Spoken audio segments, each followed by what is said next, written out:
Hello and welcome to the Pisces full moon. Oh, hello. Good to see people here already.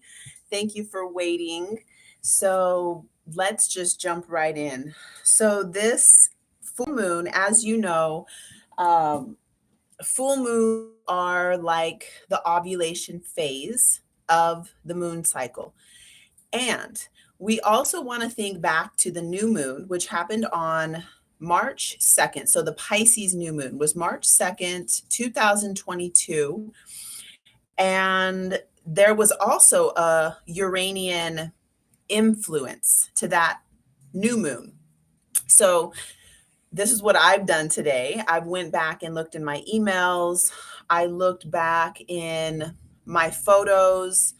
I saw a video of my new moon ritual that I did that, and so I was really able to get back into the mind frame of what was going on. So please do that, because whatever was going on for you right around March 2nd, this was the new moon in Pisces.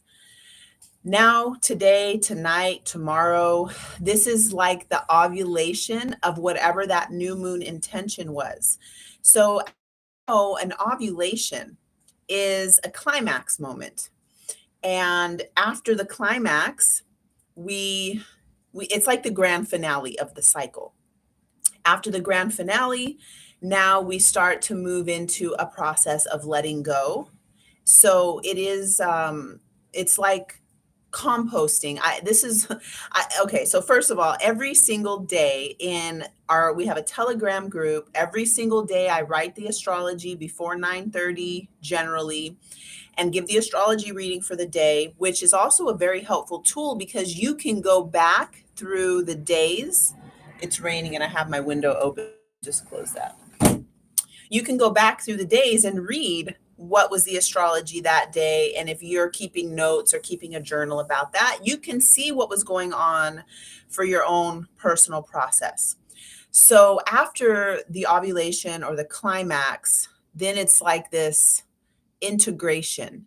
And what I wrote today in our Telegram group was like having to do with being able to have that climax moment and harvest, whatever, if it was the energy or if it was, just say it like this, harvesting the fruits of that ovulation point, and then taking everything else and putting it into the compost so that you're able to really get the fullness of the experience. Composting is a process of, it's not like you throw something away. It's like you give it back to the earth. And then you trust the process of the earth being able to renew itself.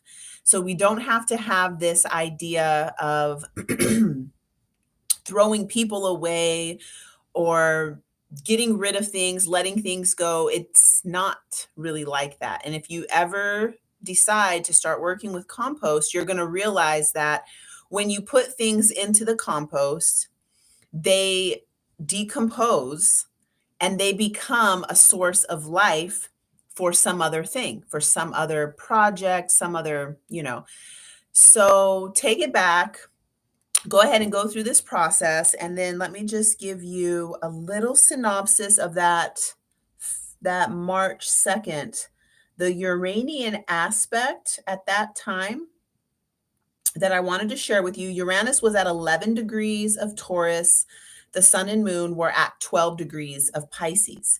So very close, exact, almost exact sextile. So it's a 60-degree alignment. 60 degrees alignment say that there's like this, I call it a flirtatious alliance, meaning that with Taurus. Okay, so with the earth, there could be something about your money, your like financial wealth, your intimate connection with the earth, or something that has to do with the fruits of your labor and the abundance that you are able to receive. And then that sextile with the new moon was giving us this idea of having um, a spontaneous help. And it could have been in the way of some kind of a financial boost at that time. or abundance. Let's just say that, because maybe you just got a new order of like I got a shipment of my food supplies. I order from this place called Food to Live, and I buy in bulk, and it's all organic. And during that week, I got, let me just put the camera on my little tincture here. At that time, I got my shipment in. I also got my shipment from Mountain Rose Herbs. So it could be something like that, a spontaneous, yes, I overdose on my tinctures. So yeah, look back at that. And then that was the Uranus thing.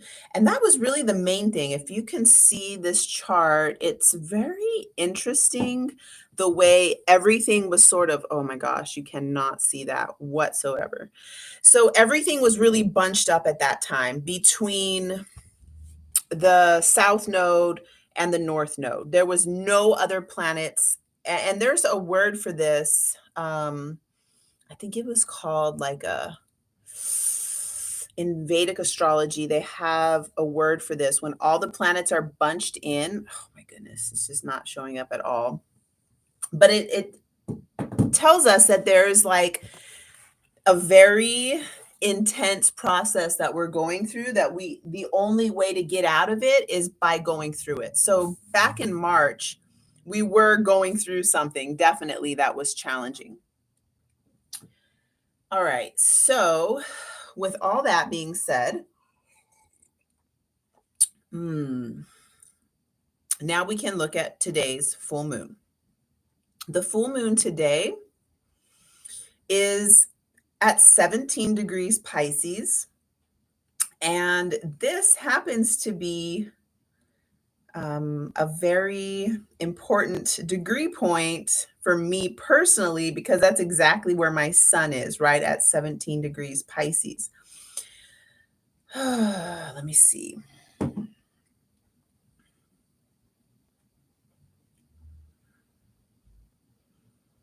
So you want to look at your chart and see what you have right around that 17 degree mark in Pisces, and also what you have in the mutable signs, because with the sun and moon being in opposition with each other in mutable signs, that means that the other two, Leo and no, that's not Leo and Aquarius, that will be Gemini, Sagittarius. Those are also going to be influenced by squares. So right around the 17 degree mark of Gemini and Sagittarius, you are also getting a challenge by that 90 degree angle. So you want to look at that on your chart. And now let me just go ahead and go through this sun and moon at 17 degrees. Okay, so Virgo season is like us really getting into the mundane. I call it the sacred mundane. So I'll just give you an example.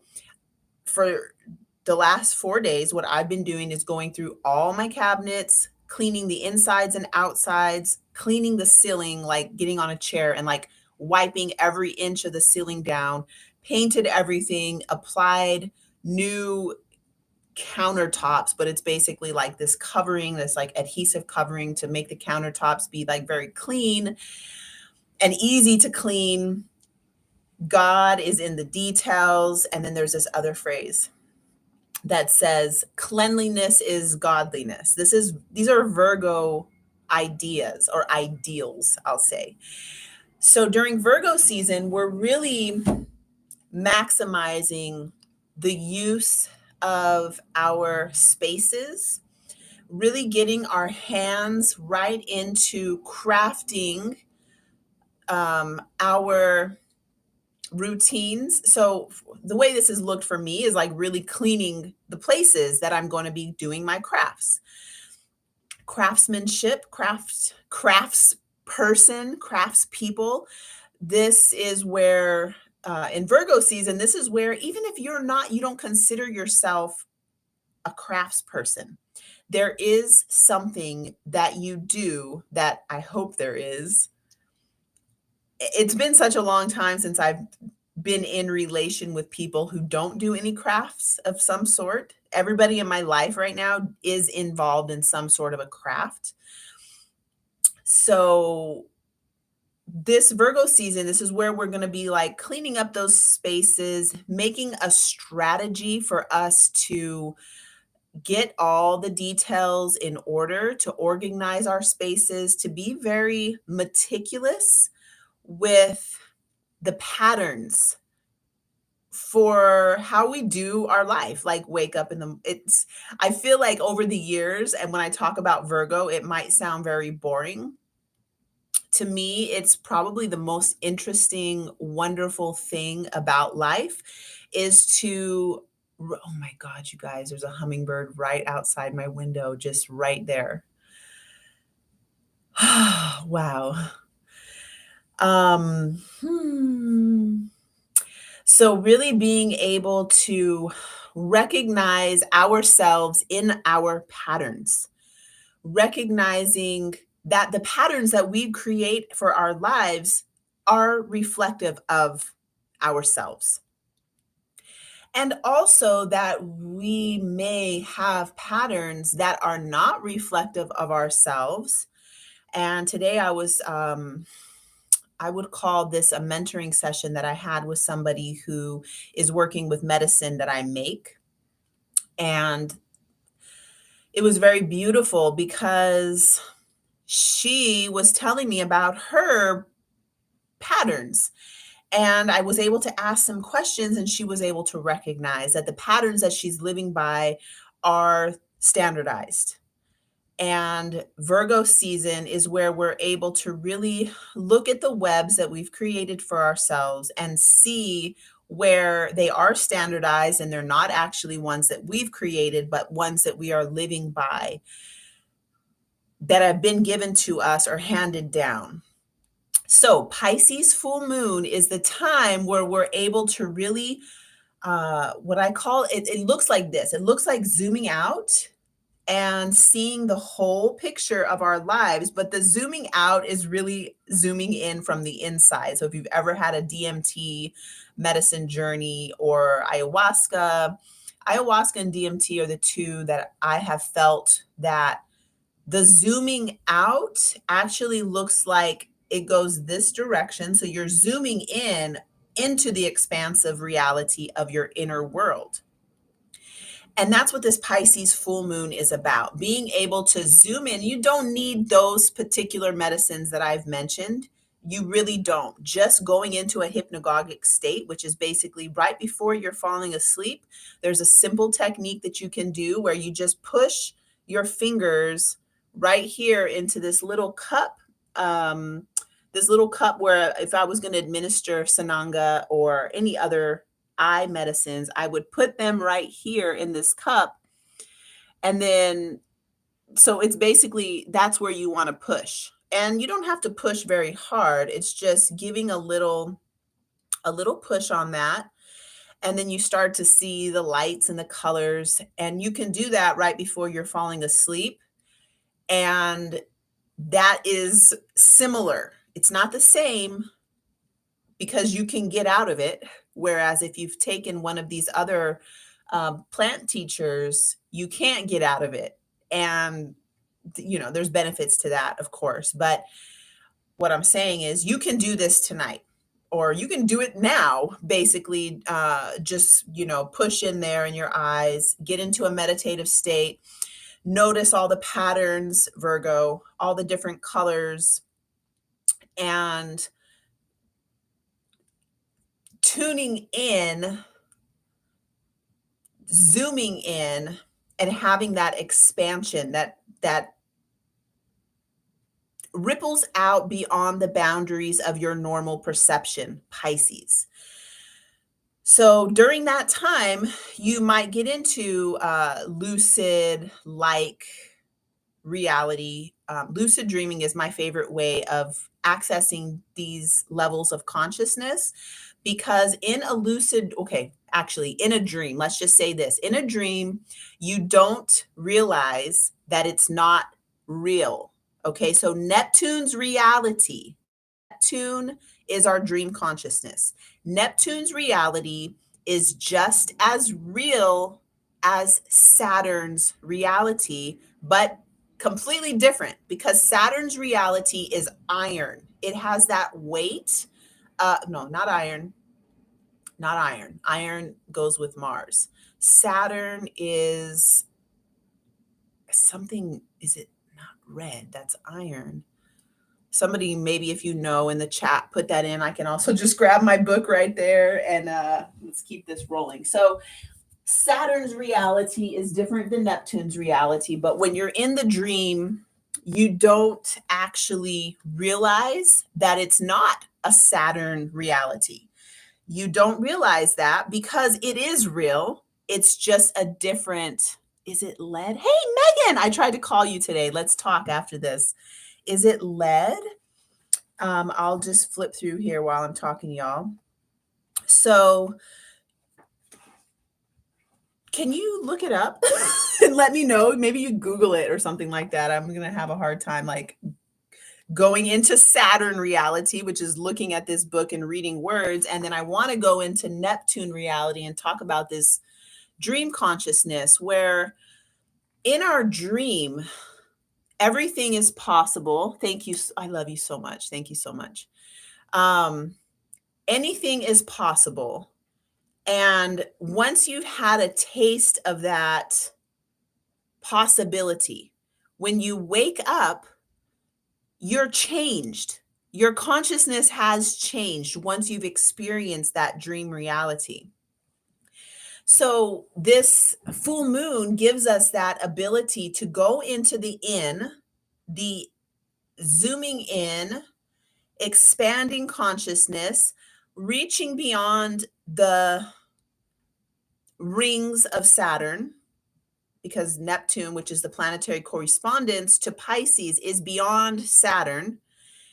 We're able to expand beyond our Saturnian reality, touch into that greater dream, what I like to call creator's dream of you. So when, as a creator of things, when, if you can relate to this, getting into creating a craft, you move out of your rational mind into the space of the possibilities of, like, when I made this, I didn't have this vision. I just started moving things together and this was created, and it takes beyond. I've never made anything like this before, and it, but there was a vision for what I wanted. I wanted something medicinal that was going to detoxify this. I'm having which is what this little herbal remedy here is for. It's very helpful.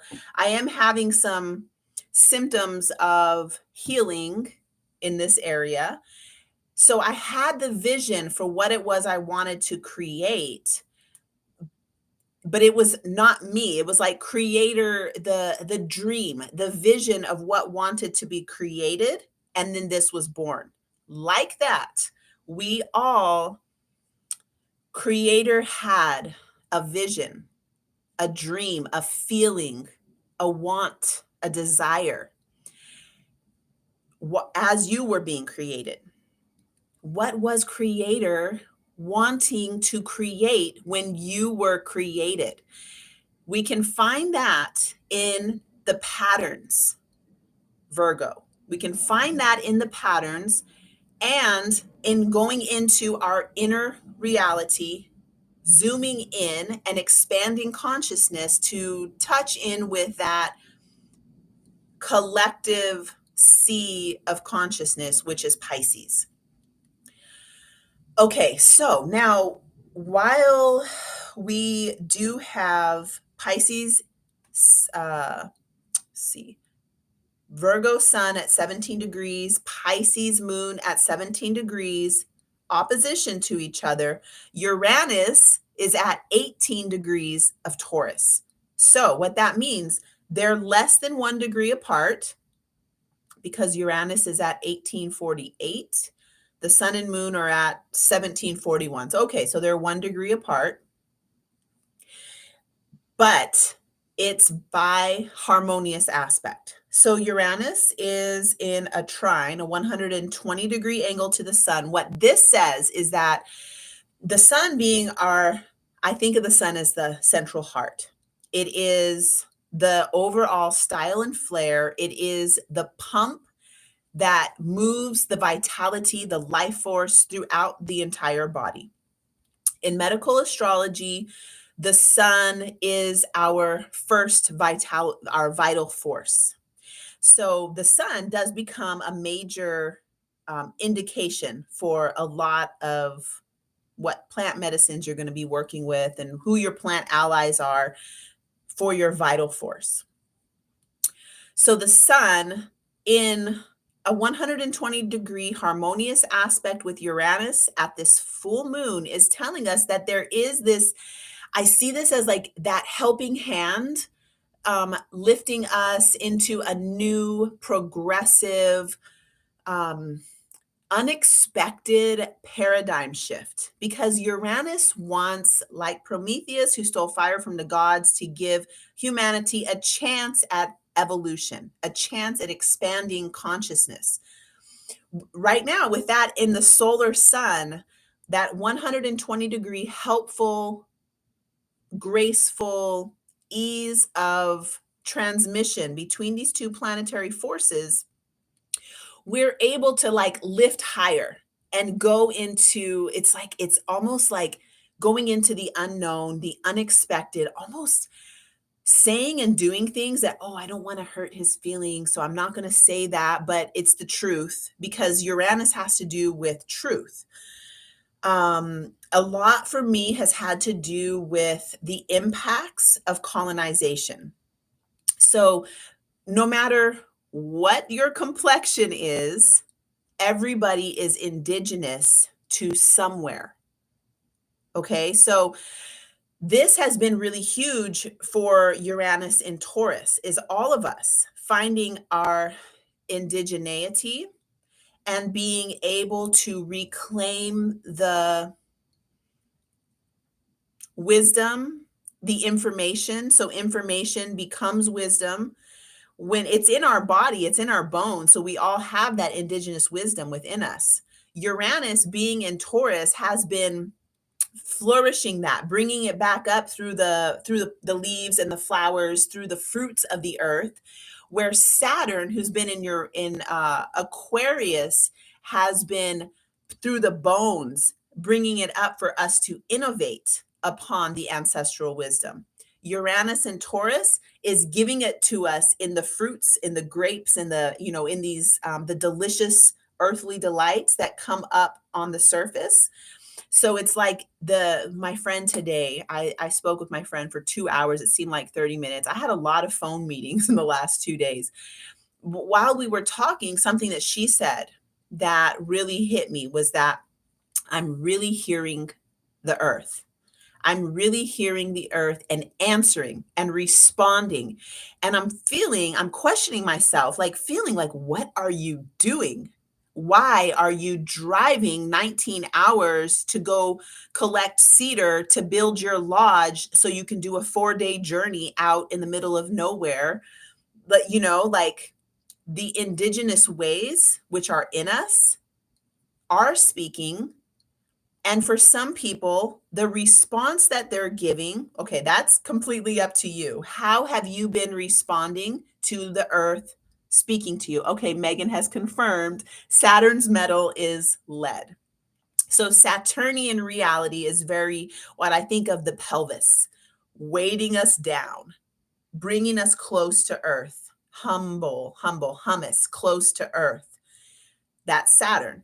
Neptune, on the other hand, is gas. It is like laughing gas that brings us into this like completely dreamlike, okay, if you've ever been put under general anesthesia, and the moments where they're like, okay, count backwards from 10 to 0, and you're like 10, 9, 8, and then all of a sudden you're completely gone until you're waking up and it's like, whoa, that was That is Neptune reality. So it has to do with our dreams. Very different than Saturn reality, but just as valid. So thank you, Megan, for the confirmation on that. So yeah, so how have you been responding to Earth communicating with you? That is going to be this Uranus aspect to the sun. Now that's a harmonious 120-degree angle, which lends an ease of information between these two planets, which is more substantial. More substantial, meaning that there is a bigger push that brings us more into wanting to go into the unknown Promethean fires of potential. What really is my potential? What am I willing to do or risk to go there into the unknown? All right. And then with the moon is in a sextile with Uranus. Okay. So if you, I can't show you my chart because, oh, apparently, let's see if I move this. Can you see now? Probably still not. The glow is too intense. Oh, all right. So you can see that my printer's broken, so I didn't print this out, but there, whatever. I don't need to show you this. You can look it up if you want to know. So there's a 60-degree angle between Moon and Uranus. That 60-degree angle, again, we're talking sextile. Sextile has to do with that flirtatious alliance. When I say flirtatious alliance, this is the imagery that I get when there's like this guy who kind of likes me and I kind of like him, but it's passing. It's nothing substantial. The substantial 120 degrees are more substantial. It's more of a long-term thing with that 120 degrees. The 60 degrees are more like a flirtatious thing that happens that hooks you up. Okay, here's an example. I don't do this with the police. I've never done it with the police. Never, ever, not ever once. I have gotten tickets before I was a mother. I had a lot of tickets before I was a mother. Now I don't even really get pulled over because I'm a different person. But before I had kids, I was doing all sorts of crazy things. And when I would get pulled over, I would just take it like, yes, okay, here's my ticket. Okay. Whereas other people would be like, oh, police officer, hey, I'm so sorry, or whatever they might do. And the police officer's like, oh, okay, all right, here's your little, you're fine, just, go on. That's a flirtatious alliance where it's quick and it can be helpful for you. So, with the moon being in that sextile to Uranus, the thing is, with the moon, it has more to do with our emotional state, with our mood, with our, I want to call this my long term thread of consciousness. That still small voice that has really not changed much throughout my entire life, that I feel it. It's not so much a voice as it is a pattern of feeling. The shape of my emotion that is kind of like a pattern, that is how I recognize myself in the dreamland or in the dream state, is by that I know my pattern of emotionality. That's how I'm going to use the moon right now. It can be used other ways. Your relationship with your mother, your grandmother. Oh my gosh, I wanted to show you. I found a book yesterday. Since me and my dad quit talking in February, it's probably not going to last forever. It's probably, we go through these phases over the years where it's like we talk every day and then we don't talk for a few years, and we're on a don't talk right now. But since we quit talking, I have been finding books on indigenous wisdom nonstop, because this is what my dad was giving me, sharing indigenous wisdom with me. So I found this book 2 days ago, and when I opened it up, it's from the Anasazi tribe, which is in the area.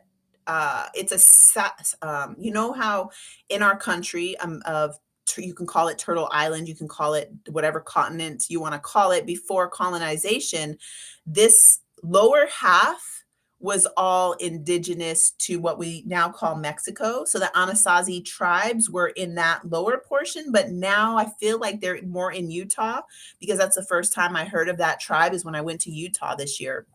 And we were actually going to name our dog Anasazi because we got him from there. So their tribe related with the sun as the grandmother. The way a lot of us will talk about the moon as like grandmother moon. I found that to be so wonderfully amazing, because just to kind of keep it loose, like we don't, our astrology that we talk about, everybody's like, oh, Hellenistic astrology. Guess what?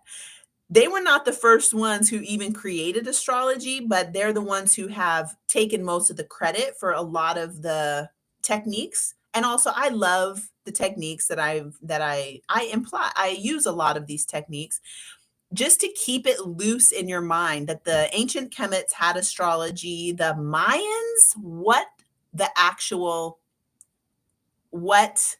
their use of Venus, it is beyond anything I've ever learned from Hellenistic astrology or from any of them. So just to throw that in, like, this is a Uranian moment for some of us, okay? To like loosen up the fact that you think you know, because we really don't know. And there's so much more. So, okay. So anyway, moon being in that sextile with Uranus can be, this moment right now can be that. It's a small thing, which is able to really shake up something for you in your emotional shape. Oh, this message is held for review. Sarah says, haha, yes, I love that comment. The more I learn, the more I realize, you know what? She said, the more I learn, the more I realize I don't know shit. And that's why it got held for review for you just take the I out and they won't tag you for that. It's really true. Erica Badu had this in a song that it sticks in my head. The man who knows he knows. I can't remember. Basically, it's something like the one who knows he knows nothing. That's actually the wise person. When somebody comes out and they're like seeming like they know something, I can't. I'm just like, go away, just go away. Because when you are able to really stay open and curious, that's when you're going to be given more, and you're going to be able to keep asking questions that keeps you fresh and new and young. The youngsters who are there like this, like, teach me, teach me, teach me, because they don't know, because they're open and they know that they don't know. They're the ones that will definitely, my dad used to tell me this all the time. It's from the time I was like 18 years old. He was like, you are surpassing me. Like, I feel like I continually need to keep going, because you're, like when the student exceeds the teacher's knowledge. My dad used to tell me this all the time, and it's something that, like, because I am curious. Okay, let's go back to this. Moon sextile Uranus, it gives us this emotional shape of being able to like Uranian. Okay, so a Uranian process is what Carlos Castaneda called shifting your assemblage point. So when you're doing something and maybe your teacher hits you upside the head and you're like, whoa, I wasn't expecting that, teacher. I love you. Why did you just hit me? Okay. Well, once you got hit, it made you really like, question yourself. And then and also the way Carlos Castaneda used this quote, this shifting your assemblage point, is really more like you get blacked out, you pass out, you fall into a sleep, or as my friend, he always watches my videos later, so he'll comment on this. Tailored to you astrology, Eric, fall into a deep sleep for months, as in a coma. And when you come out, your whole reality has shifted. This is a Uranian process. So, because it's a sextile, it won't be a coma, hopefully, God willing. But it has that same impact of like, like in a month from now, you will be like, I can't believe I used to think XYZ, whatever the thing was. You're just completely shifted your emotional shape. So be open to that for this. It's not exact yet because, as you know, moon moves quickly and it's not to that. But at the time of the full moon, which is 2:59 a.m. Pacific Standard Time, so adjust that to your location. Right around that time, moon will be creating those harmonious alignments with Uranus. The sun and moon will be creating those harmonious alignments with Uranus. And for some of us, we will be sleeping, which is great because Pisces moon really works best when our top of the mind consciousness, the one that wants to direct and talk and delineate and define the boundaries and the spaces. Pisces moon works best when that is out of the picture. Oh, thank you, Ayano. The man that knows something knows that he knows nothing at all. Thank you so much. I'm so glad you're here, Ayano. Thank you so much for being here. And of course, you would know that line. I think of this line all the time, but I hope I'm getting it right. The man that knows something knows that he knows nothing at all. Yeah, I don't ever get that quote right, but I know the gist of it, but I don't think I get it right.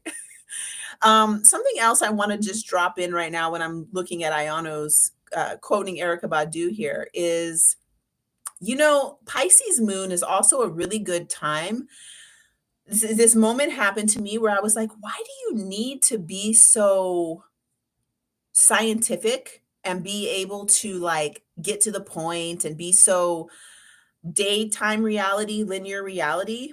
Pisces moon is really something that I've been studying a lot lately, you guys, like so much. Sorry, I called you all guys. I know there's some queens in here.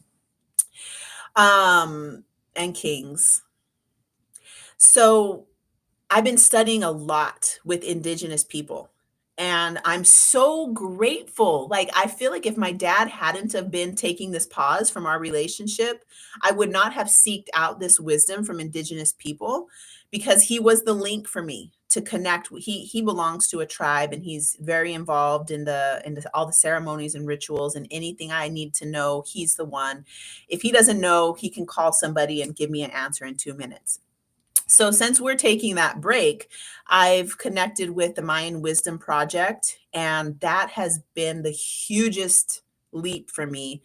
And also, I'm studying with Matthew Wood and Judith Hill, and Matthew Wood is friends with a lot of indigenous people. And in a call that we were on I think that was Wednesday, the person said that this hit me really hard because I have been crying every single day receiving these wisdom teachings from the elders. Because when I hear them, it's like I knew that, but nobody taught me that. But it was things that I knew through dreams, through my visions, through meditation, just that inner knowing. And it makes me cry because I'm like, wow, this is something that we all have access to without being told. You don't have to be told, and that wisdom is there. It's in the collective consciousness. All you have to do is be able to tune into the dream realm, have the question. You can't go into the dream realm without a solid question, because when you're reading the images and those are the answers, you don't have a foundation for what it is that it's like if you're getting all the answers, but you didn't have a solid question, the answers are completely useless to you. So you need to go into the dream time with a specific question. Nowadays, when I'm falling asleep and I get into my hypnagogic state, instantly, it's complete plant consciousness. I'm seeing remedies, formulas, different plants show up to me. And then when I wake up in the morning, they're right there. And sometimes I don't know their name, so I have to ask a friend, like, hey, this plant looks like this. It sounds like this. What is it for? Who is this plant? And my friend, Papa Oms, he knows. I can tell him close to nothing about the plant, the way it looked in my dream. And he'll first try. He got it. So, okay, what he said, the teacher in Matthew Wood's class on Wednesday said that we cannot separate the way the Greeks separated. Okay, not just going to blame it on the Greeks. I'll say the way we have separated astrology from astronomy, science from spirituality. There's that separation. The way that the indigenous, from the teachings I'm getting, you do not separate the story. Actually, I can just hear the story, and that's what brings me to tears because the wisdom is in the story. And then we can find out, you take the class.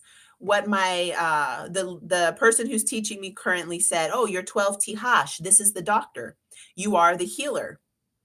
She doesn't know that I've been studying the healing arts since I was a child. She doesn't know that, but she said, "Oh, you're a healer. You're the medicine person. You're the doctor. Tihash is the doctor.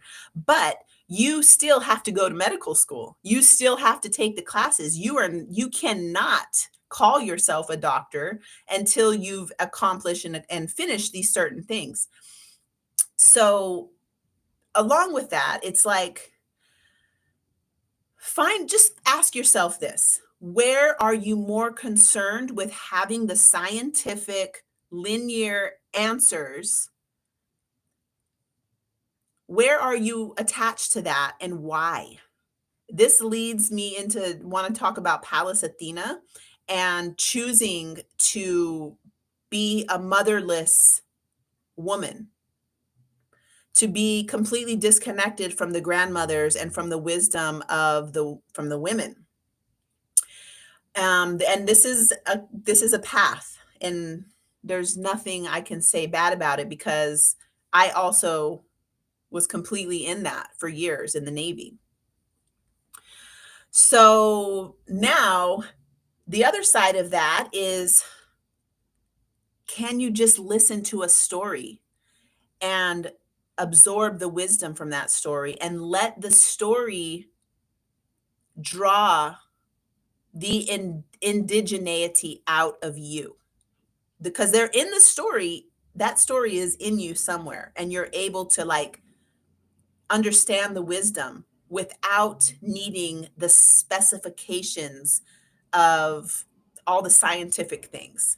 Okay. And of course, there is definitely, I am all about joining science and spirituality, astronomy and astrology, and having that bigger picture. So there, I'm not saying like, oh, go all into dream time and go all into the Pisces and go all into the story time. I'm not saying that.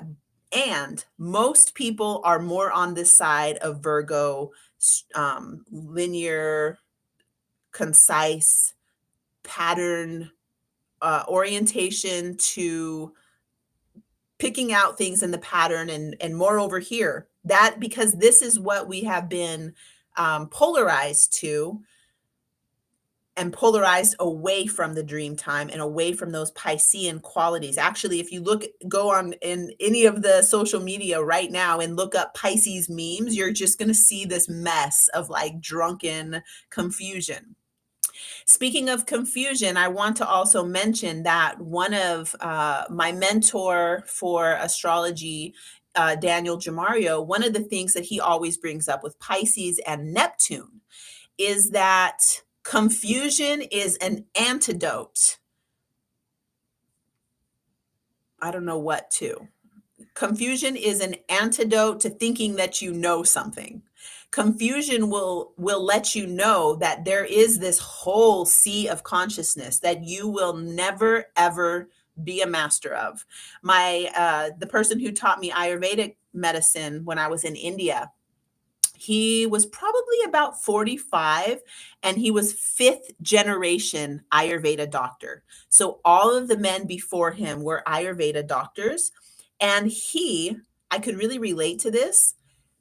Everything that he talked about was through the lens of Ayurveda. And he also was like, I know nothing. Like he knew that he was so far from being what he would consider competent to call himself something. It was like this humility, or like bringing yourself down to the level of the plants, knowing, depending upon the season and the way the sun hits and how much rain falls, the plants that he thinks he knows so well can be completely different next year. Was there more sun this year? Was there rain that was extra? Now, mugwort that grows on the sunny side of the mountain is much more straight up, and it has it's more dry and hard, and the little branches are like very straight.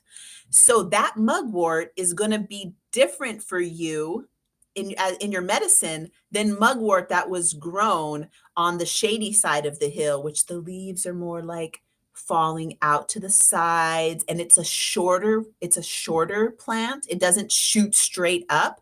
It's more like this.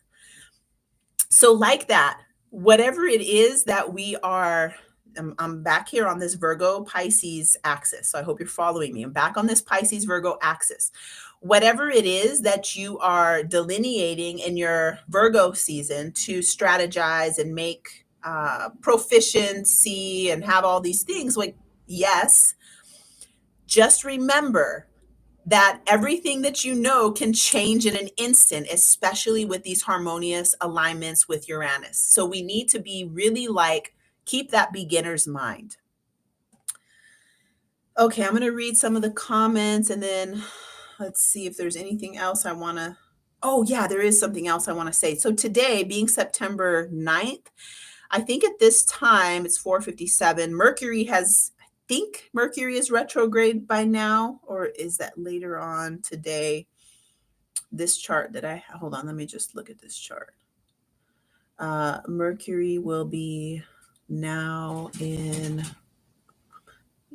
No. Oh, yeah. Okay, yeah. So Mercury is retrograde now. So I want to mention that the retrograde cycle is starting in Libra at 8 degrees, and it's in a loose opposition with Jupiter. Loose meaning it's like 3 degrees away from a perfect opposition, which is going to be bringing Jupiterian themes of benevolence, great meetings. What do you say? Being in the right place at the right time, meeting up with somebody, or having like divine interventions that bring benevolence, good luck, good. What did my friend say? Good fortune. I love that word. Good fortune. This is the beginning. And so because it's in Libra, this can be around people, relationships, friendships. And Mercury going retrograde in Libra will likely be bringing up issues about marriage, love, relationships, shared resources. All of those Libra topics will be coming back up in consciousness, and possibly through people who we've been in relationships with regarding those topics specifically. So as they come back up, there can be something really beneficial because of that. And then, okay, Mercury is going to retrograde and make it exact, then make that Jupiter opposition exact. And we've already had it once during the shadow phase.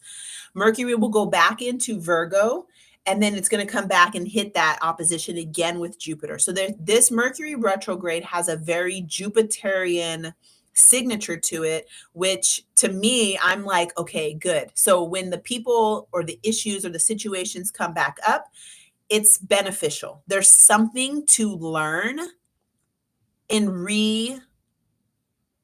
revisiting the relationships, the issues that came up in the relationships. There's something beneficial to be remembered, even the word reinitiated is coming back up. So when those things come up, meet them and be willing to address those. Now, that being said, I was like, oh, I know there's a person that I'm like, if this person comes back, I have zero space for that.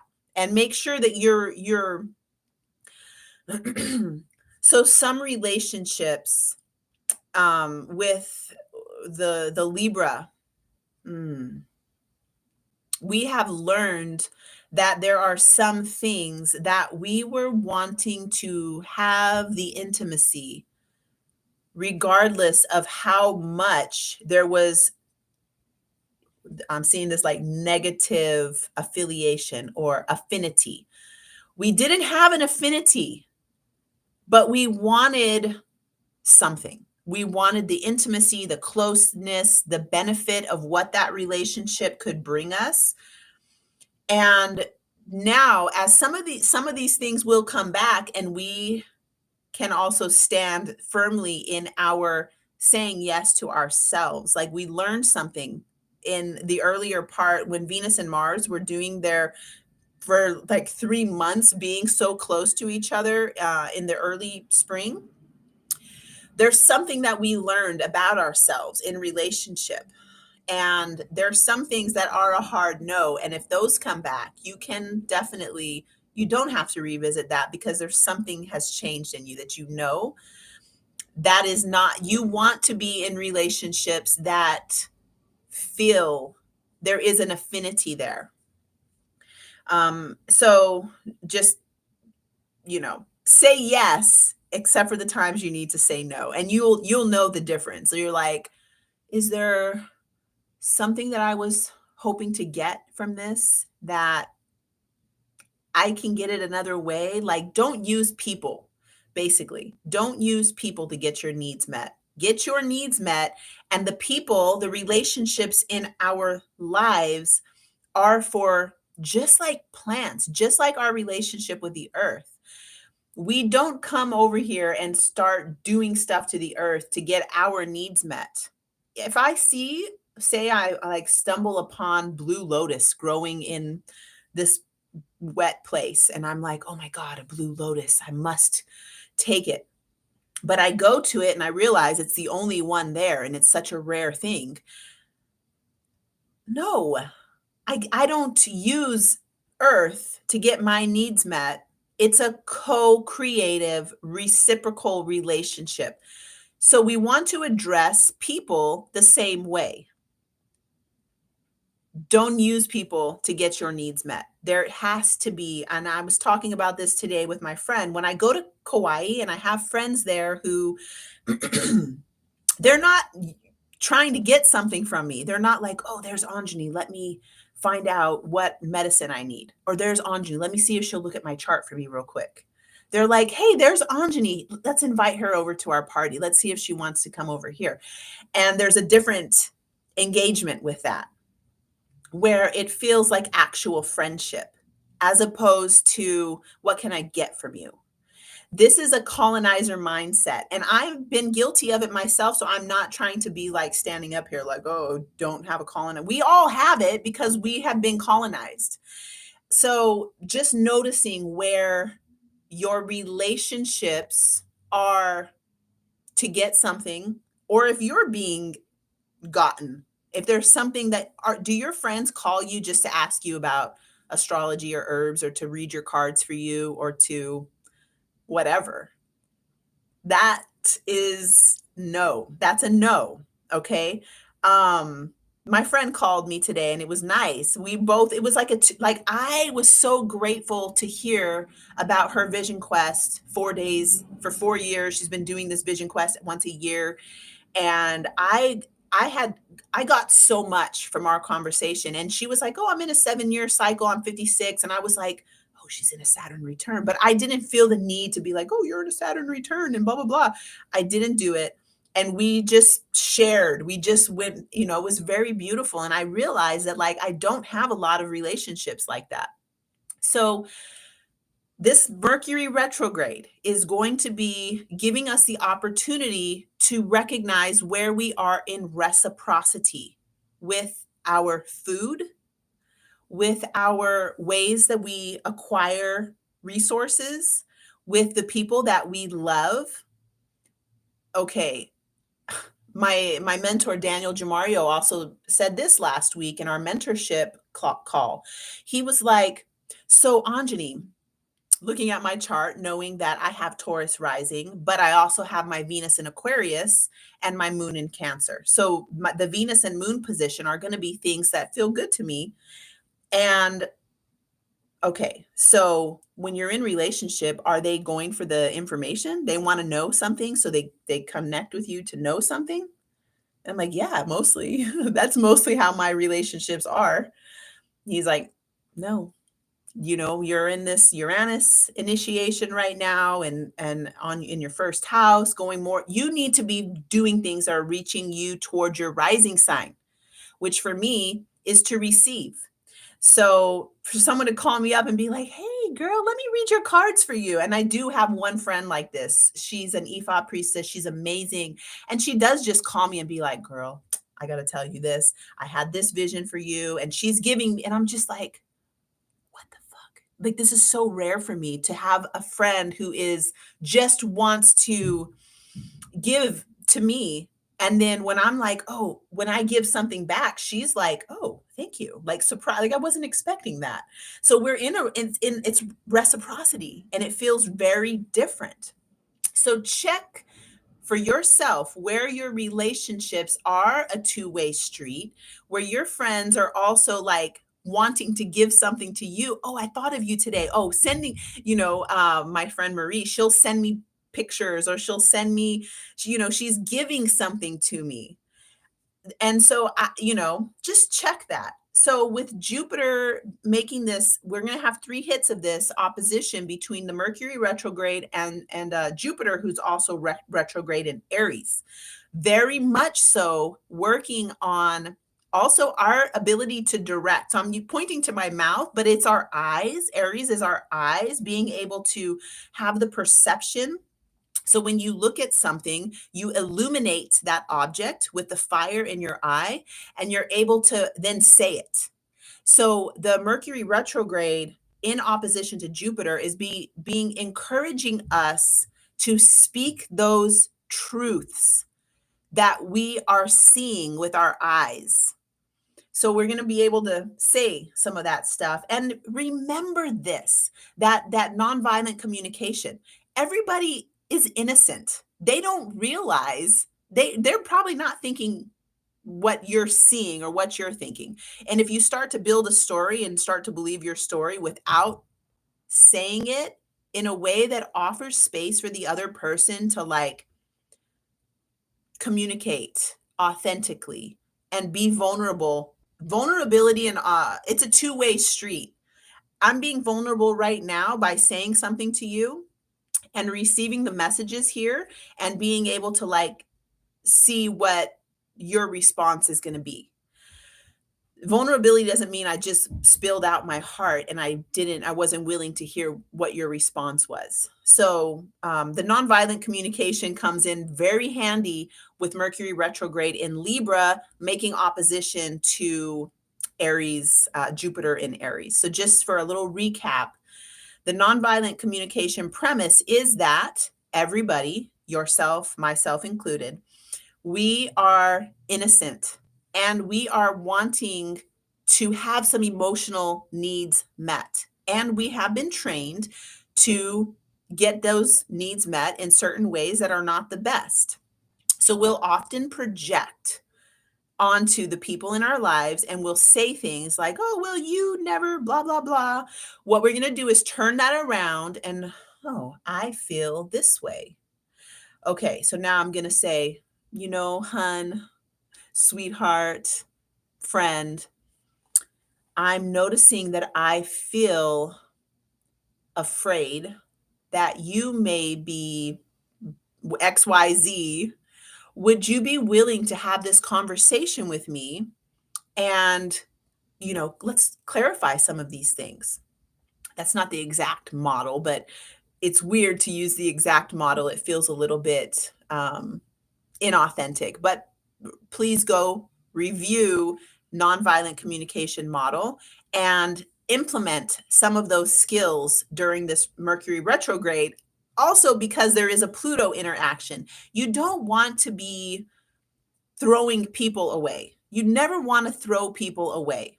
People will throw themselves away if you're standing in integrity to your own truth. They will throw themselves away, meaning that they will remove themselves from your life and you don't have to do it. You don't get me confused, okay? This is my own personal thing. I don't throw people away. I stand in integrity and communicate to the best of my ability. And then I do have a certain point, like, hey, if you don't want to talk to me and have a one-on-one, like looking in my face talking, or you don't want to respect my boundary, or you don't want to that something like this, then yes, I would like to never see your face again, and I will block you in every direction that I can. And once that's happened, there is no coming back. That's for real. So, but you don't want to have to go there. So that's where this nonviolent communication comes up. You're able to deepen intimacy when you can state from making an I statement. Okay, so Mercury being in opposition to Jupiter, and then we will have this really challenging. Oh, sorry, it's not challenging. It's sorry, what am I saying? It's a 120-degree angle. Oh, that's over. Skip that. So we already went through a 120-degree angle with Mars, with Jupiter, but that's finished. For the rest of the retrograde, there won't be any more Mars interactions. If you're in the Telegram group, I did talk about that when they were occurring last week.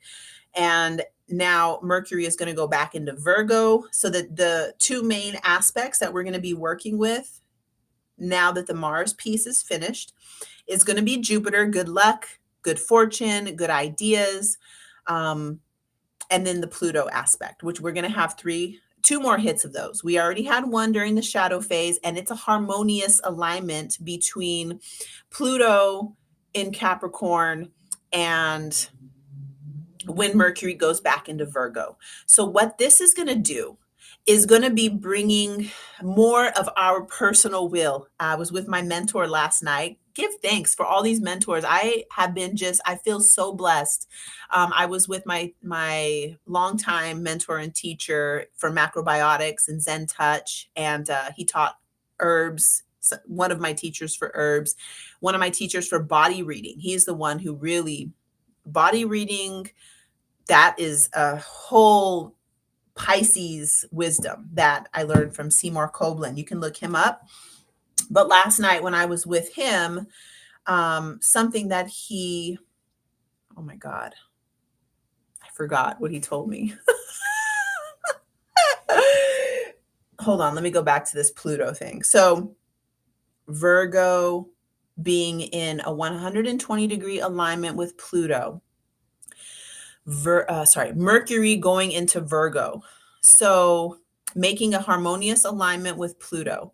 So, God, what the hell okay, if I remember, I'll type it. I hate when that happens. If I remember, I'll type it into the under the video. So, and people in the Telegram group, I will definitely bring it back up to you. But let me just read the astrology now. I was with Seymour for probably a good 2 hours last night. It's always amazing with him.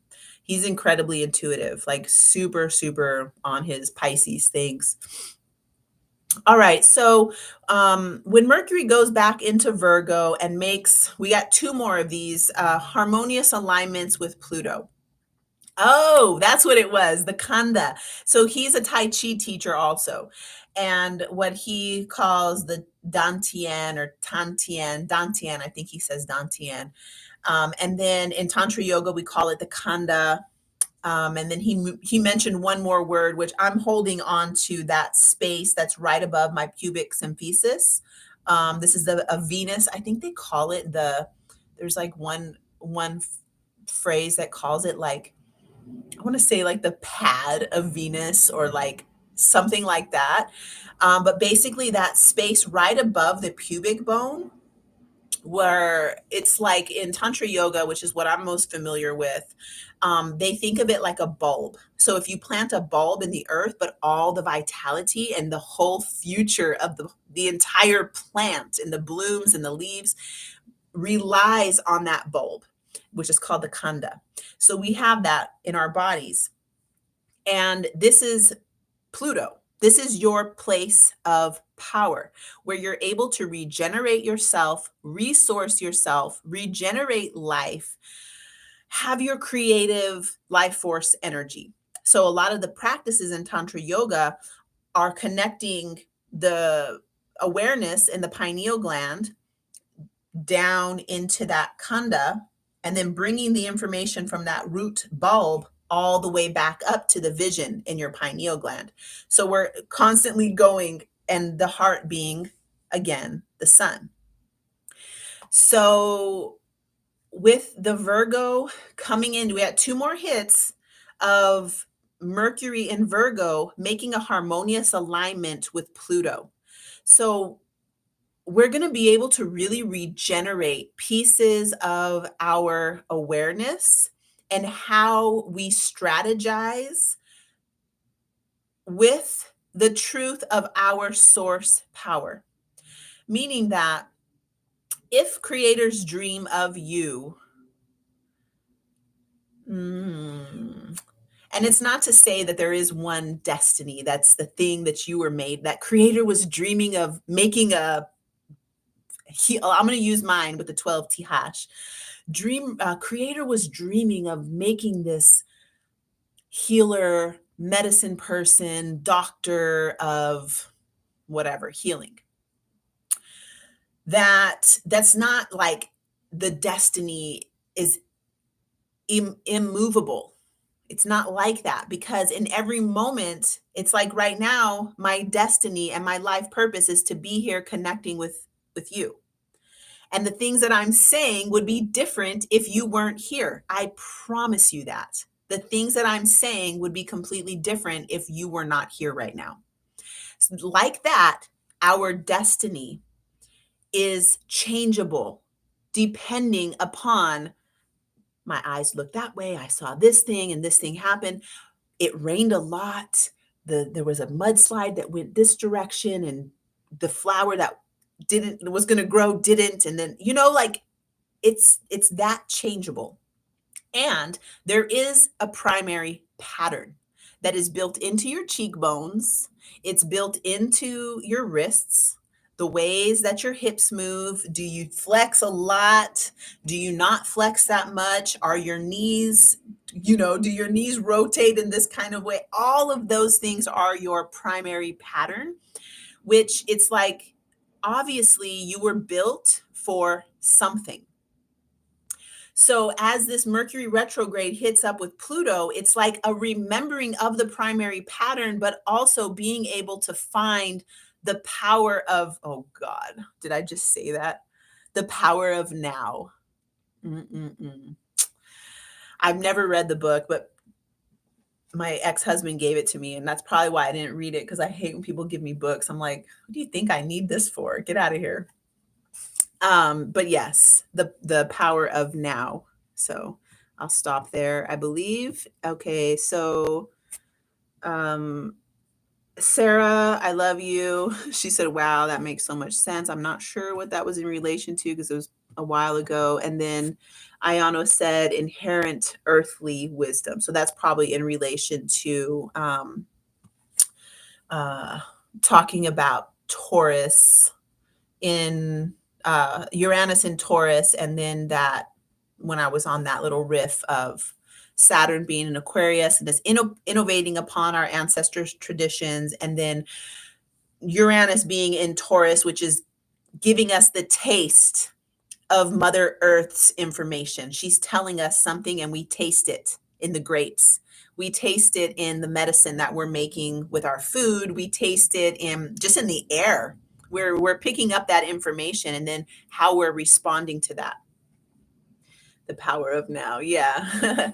All right. So if anybody has questions, feel free to drop them in right now. I'm going to be closing. Thank you so much for joining. Oh, Irene. Hey. Oh, nice. Pisces equals nature.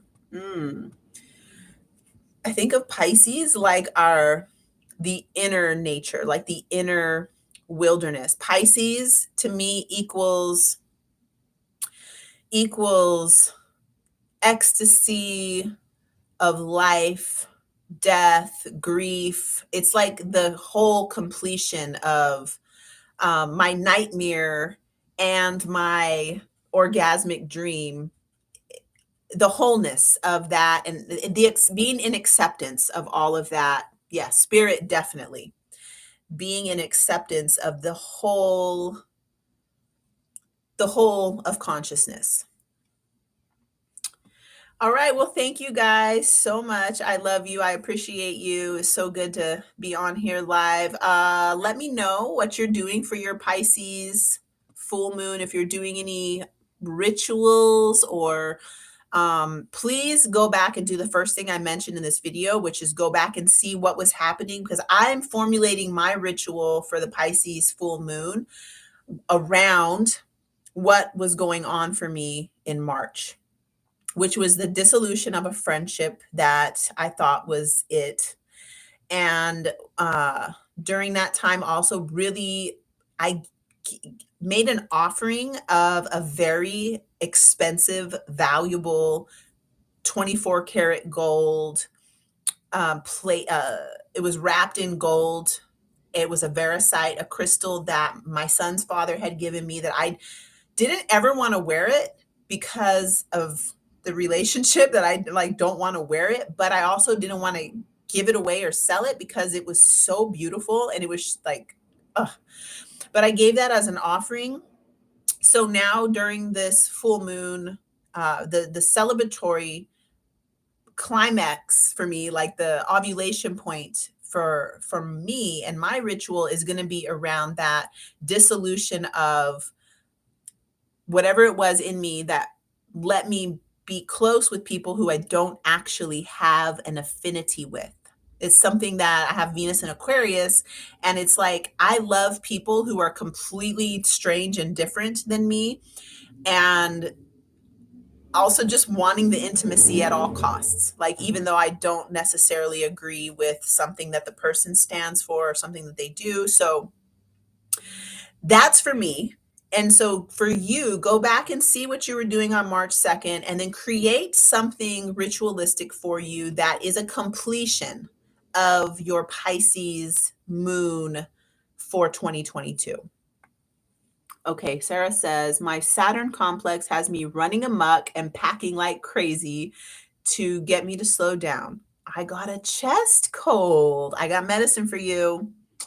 I don't know if you saw this. I think I might call it, I don't know. It's like, it's a crazy intense medicine, but basically I had a swamp inside of me of just old water that I was like not processing my emotions. I was mostly just sleeping and laying around. I didn't even really run that much. I was kind of like slightly, I would say, like deep resting, not really having much motivation. And I started to build pressure up in my eyes where like I couldn't read. I have like 20/20 vision. I would be like this, like trying to read stuff, but it was just because I had so much pressure built up in my eyes. So I made this medicine, which was something that I dreamed up, and it has really made a huge difference. Like, I can read again. I don't have that pressure in my eyes, and every once in a while you heard me coughing in the beginning. The swamp is still like, sometimes I can't cough it out, and that's with this medicine. It really helps to like clear the swamp. So it's working with the kidneys, a lot with the kidneys and a lot with the lymphatic system. I don't have a name for it yet, but Sarah, you personally know how to contact me, and I can send you a little 2-ounce vial of this for like $17 is how much I charge for the 2-ounce vials of my tinctures. So definitely get it, because it's amazing, and it tastes like root beer. It's so good. And it's legit. So yes, extreme headaches from the pressure. Yeah, it's like this weird, Megan and I were talking about this also. It's definitely a Pisces pattern, dealing with the lymphatic system and with kidneys and just waters in the body in general. Okay. Yes, Sarah. I will send this to you tomorrow. Get it in the mail for you. Okay, Fibonacci. Well, let's see. Irene says Fibonacci equals Pisces equal. Okay, yes, absolutely. So now, Irene, Fibonacci, when I see the Fibonacci sequence, I think of Virgo, because remember, Virgo is earth in the form of plants. Every single plant, including us, we're not a plant, but every single plant has that Fibonacci spiral. Everything unfurls to that perfect sacred geometry. Virgo is earth in the form of plants. Fibonacci sequence equals Virgo, which is the opposite to Pisces. So from that perfection of the Fibonacci sequence, we get nature, which I can see what you're saying. From that, we get the unbounded, unboundaried nature of Pisces. I'm so glad you brought that up because that is really beautiful and perfect for that opposition. Oh, hey, Sean. Good evening to you too. And thank you so much. We're just now closing. So thank you again. Have a wonderful Pisces full moon. Let me know. DM me in our Telegram group. It's called Cosmic Literacy. I'll put the link down here. Let me know what happens for you because there is a Uranian twist happening with this full moon, and I am expecting to like completely change my mind. Maybe you're using plant medicine. Maybe you're tuning into the mycelium. Maybe you are using something to get you into your lucid dreaming. Maybe, who knows? I don't know.